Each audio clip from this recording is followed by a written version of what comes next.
In 29 states in the US, I could legally be fired or denied housing for being gay. In Russia, the anti-propaganda law has led to people being beaten in the streets. 27 African countries have passed laws against sodomy, and in Nigeria, gay people can legally be stoned to death, and lynchings have become common. In Saudi Arabia recently, 2 men who had been caught in carnal acts were sentenced to 7,000 lashes each, and are now permanently disabled as a result. So who can forge meaning and build identity? Gay rights are not primarily marriage rights, and for the millions who live in unaccepting places with no resources, dignity remains elusive. I'm lucky to have forged meaning and built identity, but that's still a rare privilege, and gay people deserve more collectively than the crumbs of justice. And yet, every step forward is so sweet. In 2007, 6 years after we met, my partner and I decided to get married. Meeting John had been the discovery of great happiness and also the elimination of great unhappiness. And sometimes I was so occupied with the disappearance of all that pain that I forgot about the joy, which was at first the less remarkable part of it to me.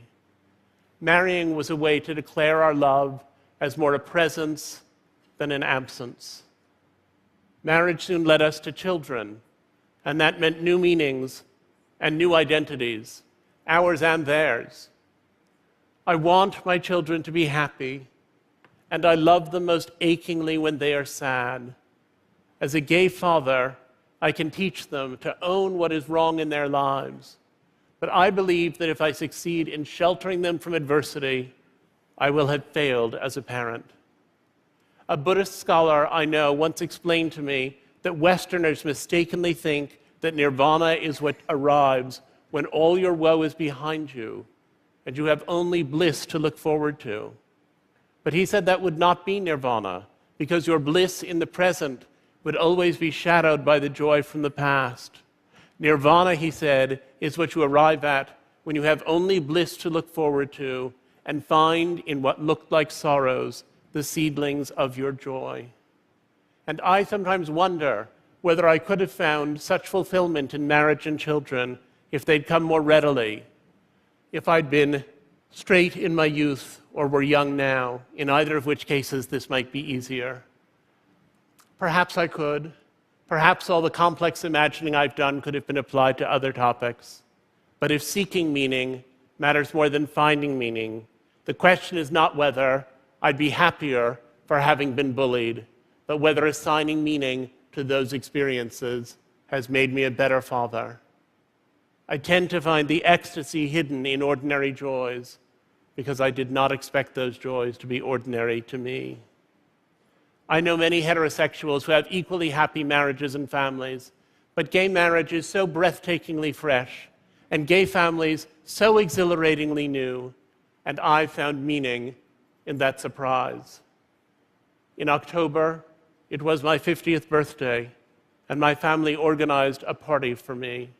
And in the middle of it, my son said to my husband that he wanted to make a speech. And John said, "George, you can't make a speech. You're 4. Only Grandpa and Uncle David and I are going to make speeches tonight." But George insisted and insisted, and finally John took him up to the microphone, and George said very loudly, "Ladies and gentlemen, may I have your attention, please?" And everyone turned around, startled. And George said, "I'm glad it's Daddy's birthday. I'm glad we all get cake.